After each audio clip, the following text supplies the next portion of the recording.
All right, so you guys all can see my screen. Let me take this away.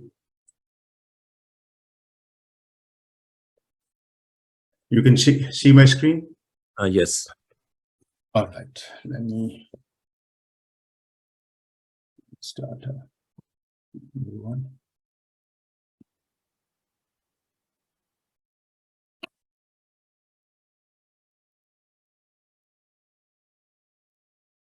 I'm not connected to, oh, okay, hold on. I need to disconnect from my VPN. It's,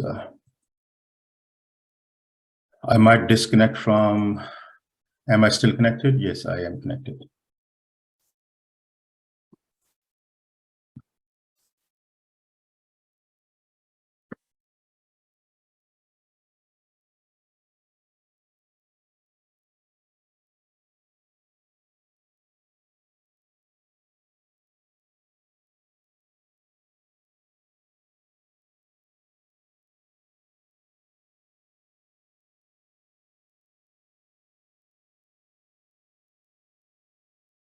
All right. So let's, first of all, see if I have an image. My pen is pretty big. I have image of me, for example, right? And I want to train deep learning or, some neural network so that it can recognize me. So the intuitive way is basically, if I may make 3 by 3 pixels, and in that 3 by 3 pixels, I can say this is grayscale, this is gray and white. So from 0, which is pure black, to 255, right? That's pure white. I can basically write some bunch of rules to classify, say that there is an image, if this is a duck or this is a cat, right? But that number of rules will be so many. We don't do that. We use something called neural networks to do that. And how we use, what is that neural network? If I flatten this, means, I make it now this is 9 instead of, 3 by 3, I just make it straight. And it has some number here, 0, 75, 100, and so on and so forth, right? So this become my straight vector. So I gave it to neurons, and neuron is nothing, right? These are 9 neurons, nothing, but you can say some randomly initiated weights. I will keep the discussion at very, very high levels, so don't worry. And then, there is another layer which is of more interest to me, and I'm making it in red. It can have 9, 10, or less or more neurons in it. And now, if imagine if in this instead of this person's image, it was something. Let's say it was a letter 2. I'm trying to recognize letter 2, right? And I have letters from 0 to 9. 9 letters I have. So if it has 9 letters, I can basically do 0, 1, 2, 3, 4, 5, 6, 7, 8, 9. 9 output neurons. The only thing I do here is I randomly initiate some numbers here, 0.7, 170, 100, in any range, 0.35. So I really don't care where I start from. So I basically, this layer, and what I mean by layer is, so these are all connected to each other, right? This is, in computers, you can do it with one line of command, right? And then these are basically connected to all these, and everything is connected to everything. This we call as, fully connected layers. Excuse my bad drawing here. Now, if this was a letter 2, I send it to this layer, and over here I can have some, let's say, we all know tan function, right? Or it can be soft max function. That function does nothing. It does, softmax does something like that. If it's 0, It varies from 0 to 1, basically. If your value is, very small, it close to 0, where it is very big, it is close to 1. Or it generates kind of, some number in between. So if I multiply this vector now with some weights I initiated there, some weights initiated there, and if it gives me 0, 1, 2, if it gives me 0.7 here, 0.2 here, 0.1 here, and so 0.5 here. So this is the largest. I know this is number 2, right? So I have already labeled that data, right? It's a label data with me. This is number 2. So I can say this is number 2. If it is not number 2, I know that I fed number 2 and I got number 2. I'm good. If it was not number 2, if the probability came 0.9 here and 0.1 here, so I go back and I multiply this layer with some out of whack number, 35 by 20. I just update those weights. Some, now imagine this is a matrix. In that, this column, I just updated that. I multiplied with something. And I repeated the process. I repeated the whole process. I went back, updated until this particular neuron says, oh, it is highest. And then now I know that my network has learned how number 2 looks.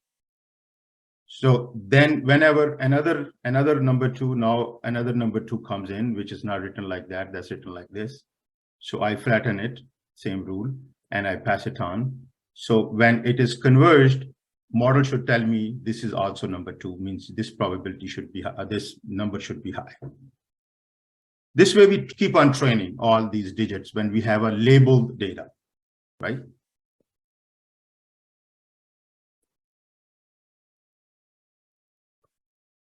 And generally we call that labels as Y. Makes sense? When we have labeled data, we can, use this, a neural network, and that neural network is, we are only interested in this layer. We converge that layer after some time, and we keep it in memory. And whenever a new digit comes in, automatically it will tell, that this probability is high, and we keep it, and we say, oh, this is number 2.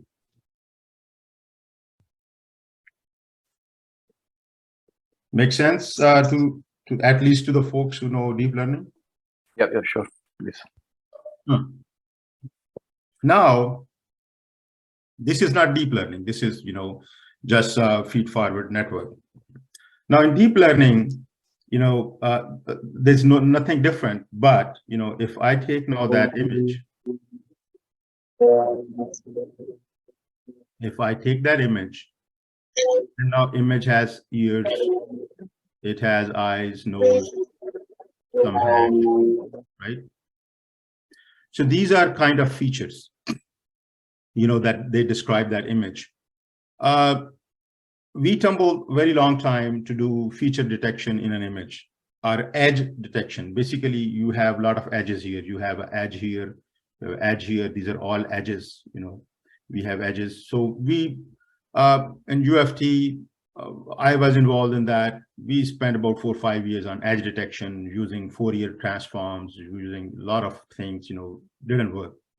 But in 2012, a student, George, by Jeffrey Hinton, he came up with a neat idea. He says, just like we do a Gaussian blur, whenever we are in this Adobe suite, we can basically blur the image.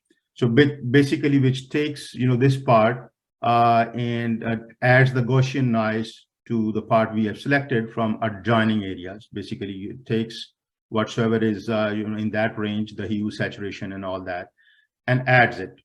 So he said, let's do that. So that is called the convolutions, that we take the image and we divide that image into segments, and basically we fill this segment with a kind of a filter, just like Gaussian noise. So we keep on adding layers. What it does is each layer we apply a different transformation. What it does is by the end of it, this image has already edges detected. So now I'm plotting that image. If a plot, it will have only ears. This will have only nose. The next one will have, the head, right? And so on and so forth. So you do about 12, 13 times this, simple mechanism of applying convolutions. And by doing convolutions, you are distorting the image a little bit, right? But then we reconstruct it back. We just interpolate it and reconstruct back. So doing that back and forth, when we reach this layer, which is on the top, the fully connected layer, now this is fully connected layer, and these are my 9 neurons, and this is basically my learning layer, right? And, this is my, let's say if it was only, I'm just trying to see whether it's a cat or dog or it's a person or not person. So I have only 2 output neurons. So here is the rule is the same, right? So that's deep learning. The only difference is we added these layers, right? Make sense?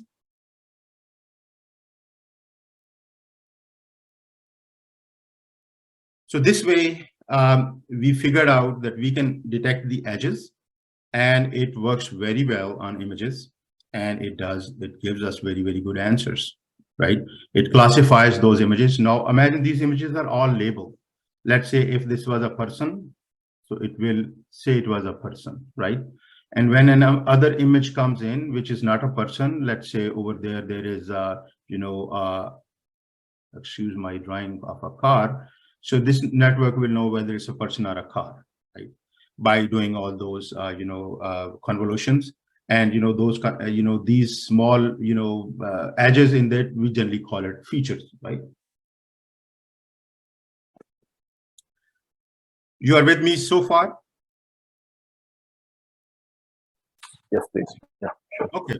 So this is our, point of discussion today, this fully connected layer and how. Now, this is labeled data. When we show an image is always labeled. But the text is not labeled. What to do with text? Can I use the same technique, or same classification on text if I had to classify text? Let's say I'm classifying letter what? It has to have some label, right? Also, one more side point, people call it generative modeling, and they are always confused. I will touch that. So in when we are doing this, what we are doing is basically we have x.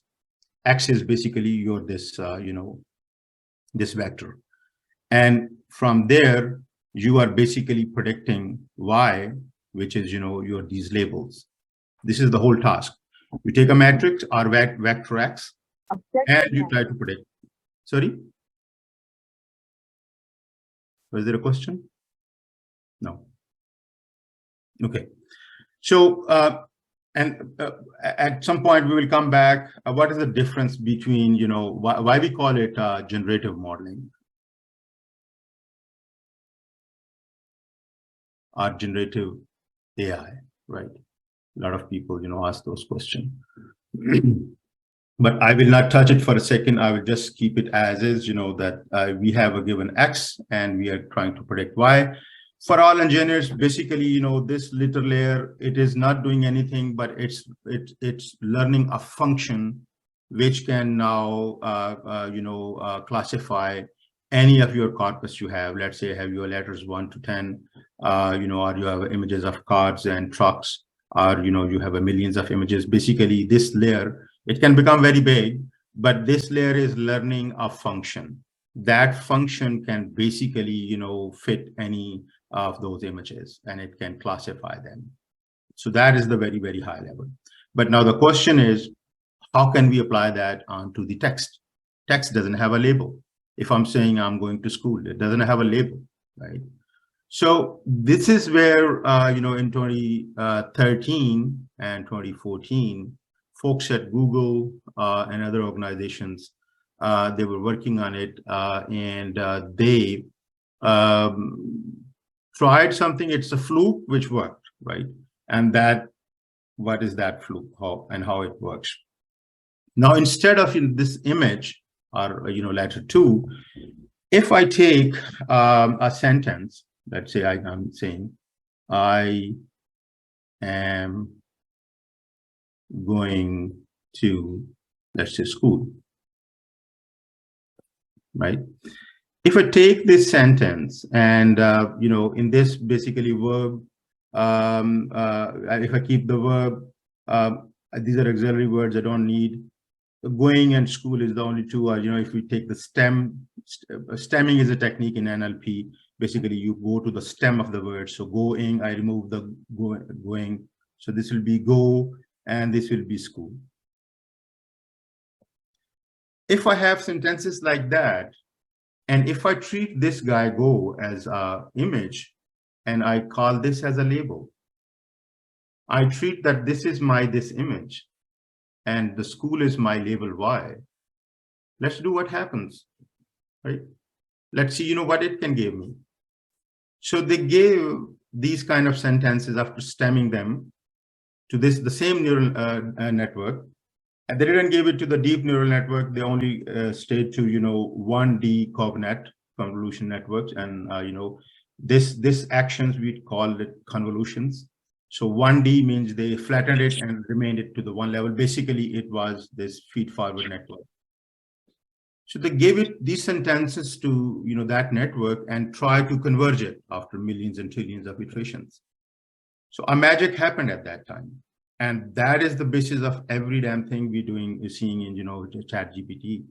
ChatGPT 3 is not a magic, but this was a magic. So out of this, what we got was that we got a word representation, a vector representation of these words go. I represent, by end of it, I have a vector, and this vector in a vector space, because what I did was, this layer basically is all numbers, right?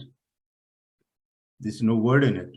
So before we used to model the text into something, we call it one-hot encoding.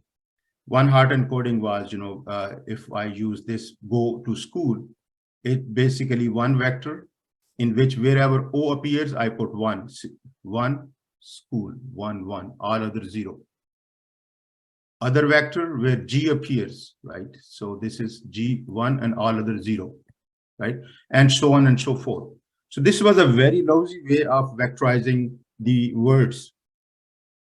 We can still do that, but you can imagine if I have a vocabulary of, let's say, a trillion words, how big this matrix is going to look like.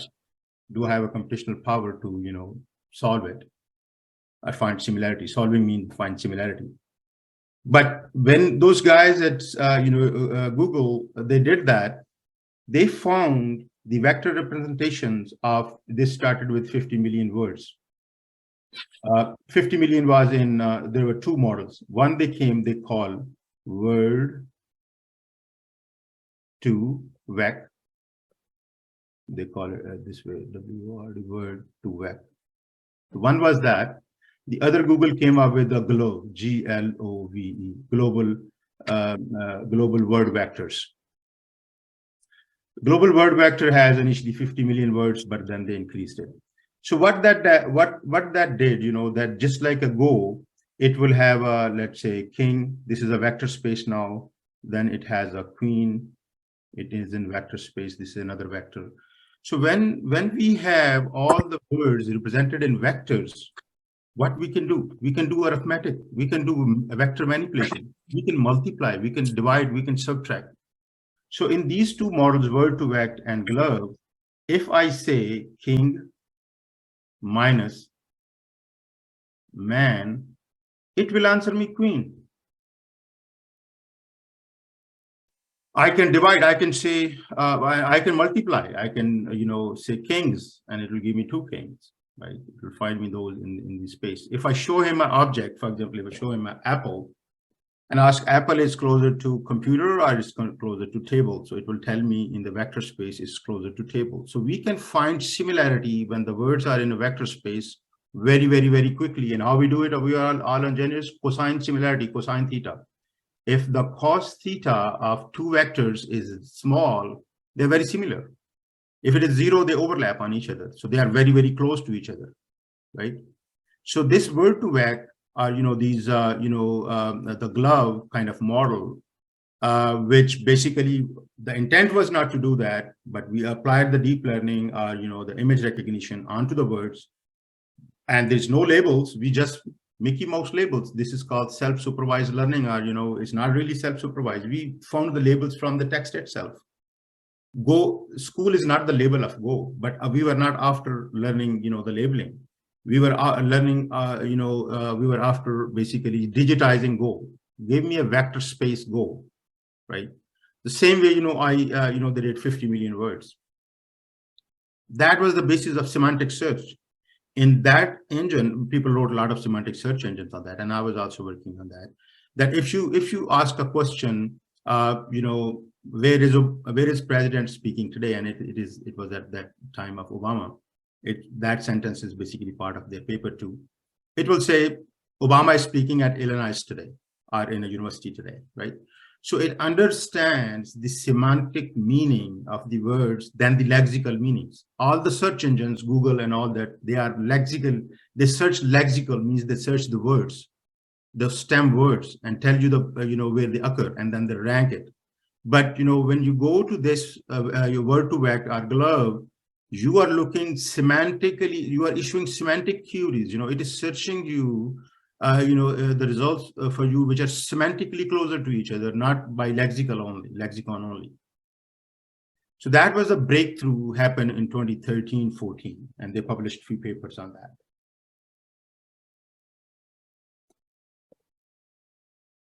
And that is the basis of our all language models today.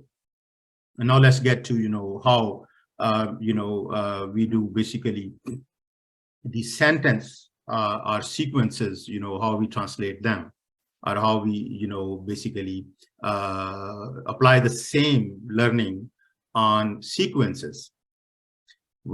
Sequence means, the language sentence. Now, sentence has a special relationship, means, the position of the word which is occurring in a sentence is very important. So people who know, how we used to do that, we used to do it through RNNs, right? Oh, it's so small. RNNs, recurring neural network, which is nothing. So this is your all layer we were talking about. This is your input layer. These are the neurons you initiated, and this is the output layer, right? If you make those kind of blocks, a lot of them, right? And here is your input, and here is your output. Then, you take this output, give it to this as an input, also its own input. If I'm saying going to school, so the same network here, right? So when this network, the whole network will learn, we call it recurring neural network, and it keeps, this pattern of this sequence as well, because it knows the relationship. Then they have a problem of, some problems, technical problems called vanishing gradient. Then 2 other techniques came to solve that, called LSTM, and GRU. So these basically solve that problem of, that gradient shouldn't vanish, but it's basically recurrent neural network. So how now we train, if we're building a translation system, let's look at, how we translate English into French, what we do. And then we will lead into how ChatGPT uses that under the hood. But let me take another example, that example. Now if, or let's take first, the English translation. For example, if I'm saying I am going, this is English, and I want to translate into, in Urdu, मैं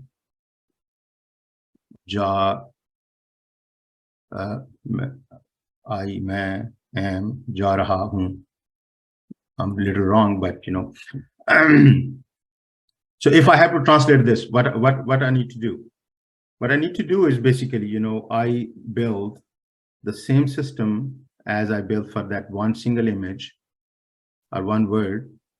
Now, instead of this, am, I can take its, word2vec, or the glove representation in the, number space, right? And then I want it to this one, I want it to output this, right? So this is my mapping.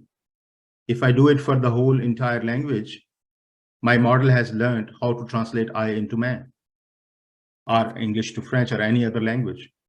So then I train, basically, I call this as, coder, and then I call these models as decoders. This is encoder, and this is decoder.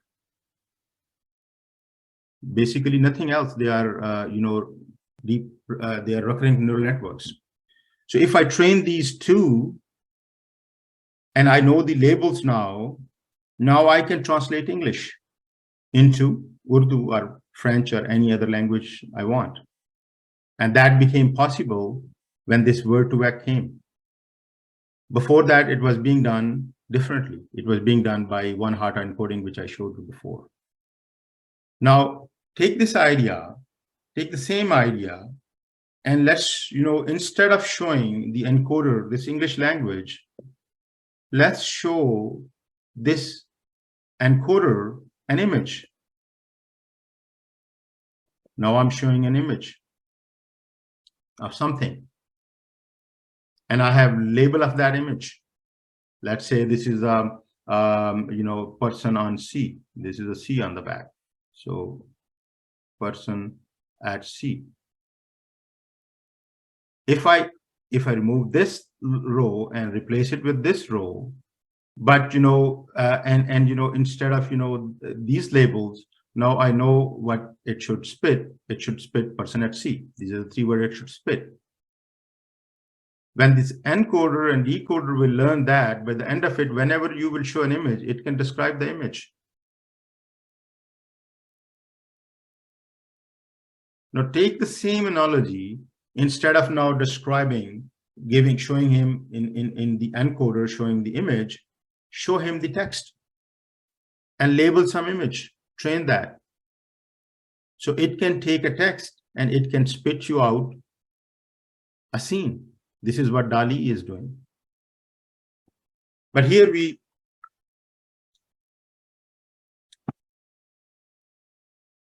might be wondering, this is all recurrent neural network, where is ChatGPT?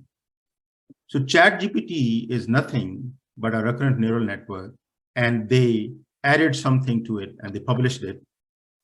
What happens is, this is basically, now we are talking about time series. We are talking about sequences of words, and those sequences of words can be very, very, very, very long.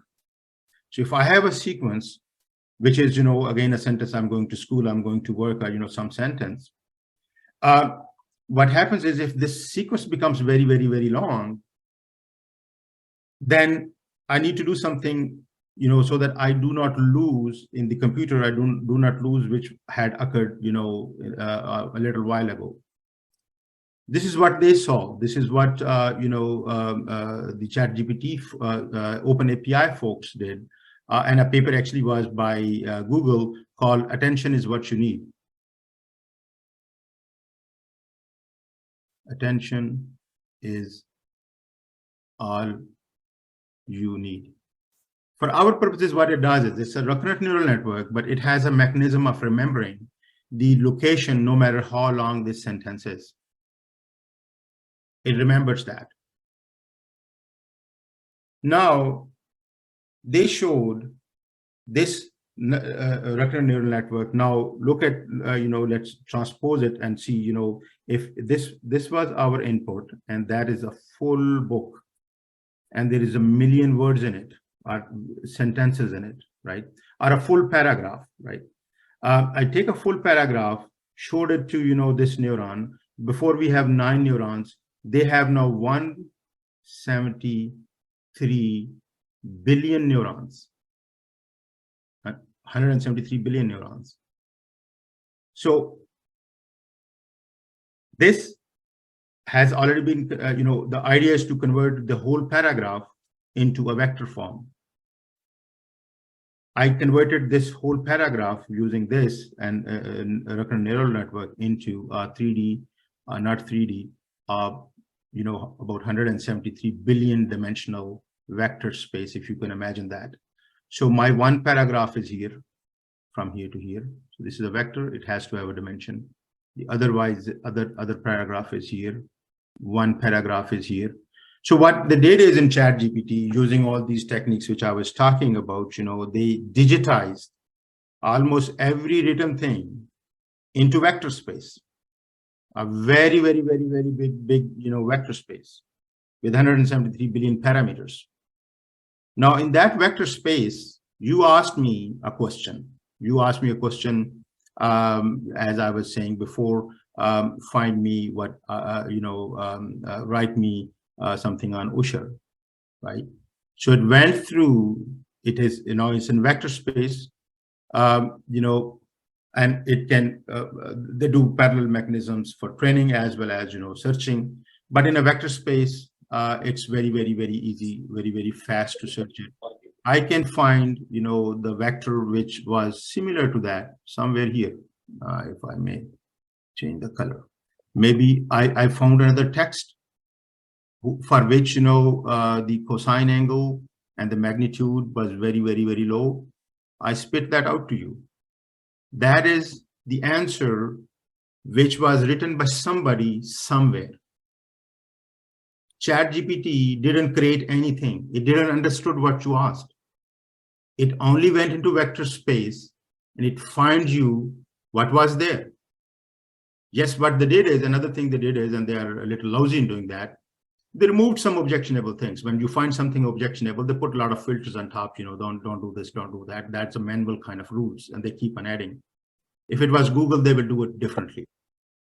But OpenAI and Microsoft, they are little risk takers, so they left it in the open. They removed that kind of some bias or something. But if you ask a question differently, you can still get a very biased answer because somebody wrote it there. So it cannot tell you anything which somebody has not written and the model has not captured, except hallucinations happen. Now, before going to that hallucinations, I'll stop. I'll spend one more minute on explaining it, and then we'll get into the hallucination that why does something 2 + 2 5, right? Or it generates content which is completely bogus and wrong. Where it is getting that from? Nobody wrote it. But right now, you understand that it is not thinking anything. It's taking your question and basically mapping that into a very big vector space, and giving you whatsoever closest answer somebody ever gave. WhatsApp, sorry for that. Okay. Yeah. So, first of all, the question everybody has in their mind: does it think? Does it know what I'm asking? The answer is no. It doesn't understand what you're asking. It is only doing the maths under the hood. It's only finding you what was in that large language model digitized in a vector form. Why does then reply back in a natural language? That's very simple. When you find an answer, you can say, okay, I found this for you. You add some other words on top and on the bottom. But what the message you're getting, or if somebody has not written that code, you will not get that code. That code exists somewhere. And if somebody has written, you try and write 2 + 2 = 5 a trillion times, it'll pick it up. And when anybody asks 2 + 2, it will always say 5, because that is what is most in the corpus. And that is what happens. When people ask some simple arithmetic questions, it fails. People ask them questions, oh, a car is running at 50 miles an hour, how long it will take to reach Niagara Falls, right? So those kind of questions, if somebody has provided a wrong answer in the literature, it's going to spit that out to you.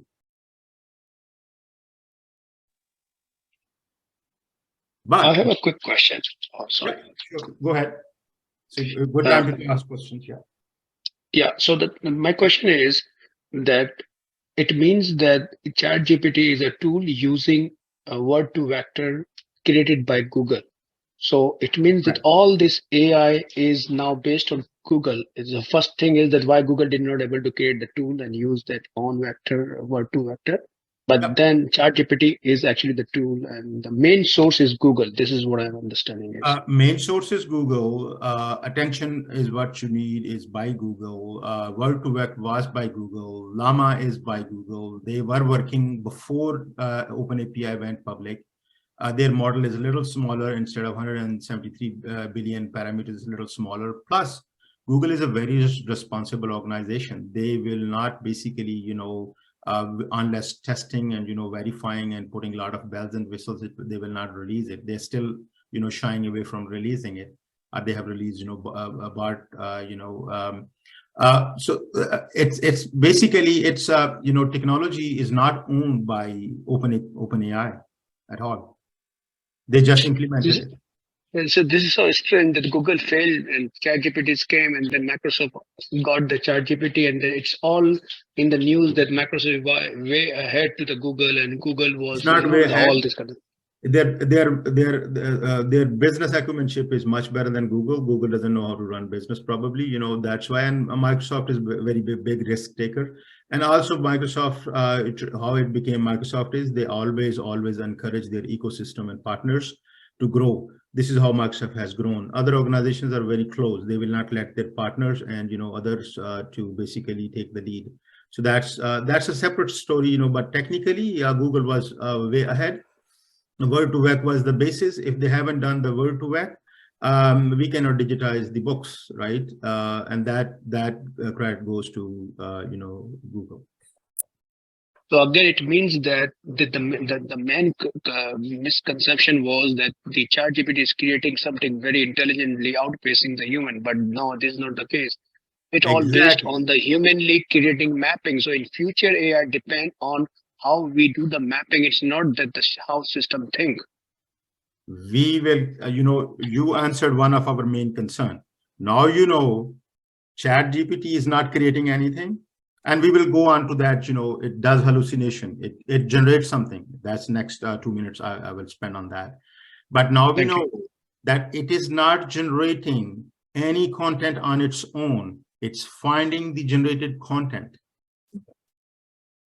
Yeah, this is very fascinating to me, because I always think that they are creating some tool that now read our input and creating output, but it's not creating output. Its output is already there. Yep. So yeah, basically shortcut. Let's talk about now. Sometimes it hallucinates. Most of the time it hallucinates. It gives you some answers, right? Which sometimes they are not written anywhere. How it does it, right? We are all engineering mind. So let's take our classic example. This small, let me make it big. Let's take that a classic example of, let me make again a very beautiful looking car. Okay, so this is a car. It has features. What are the features? This is the door. This is the wheel. This is the wheel. This is the roof. Something like that, right? In a car. So we said if we have a vector x, we learn, and that vector x has now those features. This is x1 will be wheels, x2 will be the doors, x and so on. These were set of n number of features that vector or even matrix x has. And our task was to basically predict y. And y can be only, it's a label, it's a car or not, car or truck, or maybe car or dog, two different things. So that was our, basically we take those features and we predict this label, right? This is where we started from, right? But instead of, this linear, if I say, let's take the joint probability, if anybody knows probabilities here, joint probability of x and y, right? And then I predict the y, right? Now, this is joint probability of my features and the label. And joint probability, I don't want to go into the probabilities discussion, but for us, what we are doing is, if I cannot find an exact feature, I can interpolate, right? For example, when we have this sine wave, right? If I can sample, here, I can sample it. I know it's a sine wave. I know the distribution of it, or I know the function of it. The same way, if I know the distribution of this probability distribution, and those distributions, let's say the simple one is gamma distribution, in very wrong gamma, I cannot draw. So in that gamma distribution, everything is centered around mean, and they are, within 3 standard deviations. If I have a point here, it has the same mean, and the point here, it's the standard deviation is also the same. So because it's coming from the same distribution, probability distribution. Same way, if I think, if I have these, data points, small data points, I can interpolate. Interpolation is very easy until I know this is a sine wave, right? We do all the time, and engineers do all the time interpolation, right? By interpolating, we can fill it out, fill the gaps, right? The generative modeling is, instead of, using, from AI, from X to Y, we model basically in classification. We have 2 types. We call it, discriminative, discriminative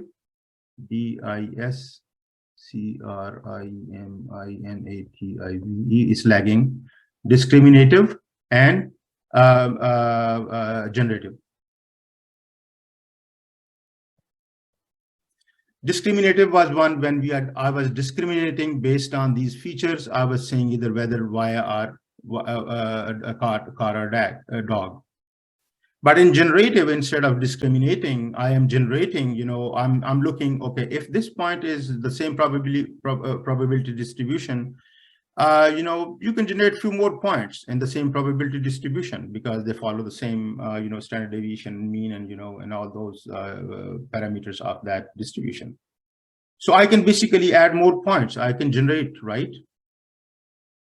Now apply the same concept. I can generate now basically new tire or new door or something like that using the same, construct. I can generate the same text, similar text, using that, probability distribution when I showed the text to it. Now, I went into my big honking database. I couldn't find, a vector which matches my question.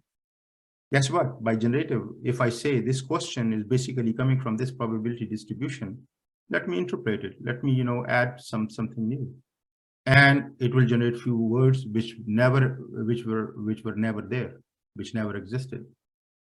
But it doesn't mean that it is, thinking and it is generating. It's basically going into the closest vector, which it found in the answer.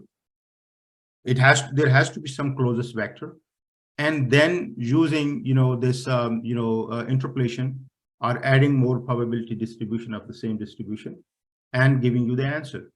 Those answers people have started calling hallucination or something like that. So that is the inherent problem in the whole system when we use generative classification, that we rely on the probability distribution of that domain. And if we don't find exact, we basically interpret and find, for me, this point is the same as this point because coming from the same distribution. But those words will mean, something else, right? So this is how we call it, it hallucinates, or it generates some content which is completely wrong. So it generates 2 types of wrong content. One is, which people have repeatedly said, 2 + 2 = 5. It will always say 2 + 2 = 5 because it doesn't have brain. It is not a calculator. People think, it can do everything. It's not there's no calculator built into it. It is only matching the pattern. It's only going to the closest vector and finding you and spitting you out. That is one type of, error it does, which is not a common knowledge, but people somehow in literature wrote it. Same way, if people wrote Muslims are terrorists, Muslims terrorists, and that is written everywhere, it will bring it up. But, they that bias, they explicitly remove on the final layers when they're presenting. But, you can ask a question in a different way, and it will answer you the same thing. For example, they said, a flight is going to Paris, and, the bags were really good, and the bags were taken care of it. They remove that, by KLM, for example. And they removed the Paris, and they say it was going to some other Muslim country, and ChatGPT said it's a negative sentiment in it, right? So it finds those biases which people have written over and over again, on which the model is trained, because when they're training the model, they have no mechanism to find and eliminate those documents in which there is a bias. They can only remove it, by when they are presenting the answer. And that is an infinite task to do. Nobody will ever be able to completely remove that bias. So that's the one way of where it can give you the wrong answers that it found in the text. Other is inherent generative modeling or probabilistic distribution is when you are trying to generate sometimes similar text, and that is generated. If you go back here in this coder encoder model. This coder and encoder, they basically interact with each other, back and forth. They say, okay, am I right? They said no. The other thing we didn't touch in this presentation, because it was very high level, how the validation is done. So when this is iterating in that, it is basically generating new words, right? And a new sentences based on that probabilistic distribution. But this output is also not the internet output, as what I read it. This output is also their word to whack, kind of like their own internal database output. So it means that somebody actually create those data. It is not already there. Yeah. Now, another thing which we didn't touch, and I think I have in my notes, $15 human sitting and training ChatGPT, right? Now, you can imagine the way we send these sentences, very, very long sentences, and we have 137 billion parameters. These are very long sentences, a paragraph, to basically build a model. But sometimes, basically the next sentence was its label. This is how the inherited it was. You take a paragraph, and the next paragraph or next sentence is the label. You don't do anything with the label, but you learn the vector representation of this paragraph. But sometimes it fails. It doesn't converge. To tackle that, what they have done is, they have asked human to basically classify this paragraph into something. They can say it is about religion. They can say it's about politics. They asked human to read it, just dumb human, $15 an hour, sitting there reading a paragraph and labeling it, what they think, what is the discussion in that paragraph. And they take that, and they, just like, this sine wave and, these very limited points we have, these are the points they basically, the human, let's say, these are the points human basically labeled, right, manually. Then what they did is, using the transfer learning, I should talk a little bit about transfer learning. So they took those labels and basically, brought it up into the actual knowledge by transfer learning. Transfer learning is, simply put, if you have a car and you have learned the features of a car, features of the car are the tire, it has a door, it has 4 doors, it has 2 lights and all that stuff. You can take that features and apply it to some other data set, which is, for example, now trains have wheels. So those features which you have learned, you can apply using transfer learning to a completely different domain. So what they did is, ask human to basically classify some of the text and take that text and applied it to full corpus, what human had classified using the transfer learning. And they hired a lot of people to sit down and do that, right? Just to basically improve, where the model was not converging, right?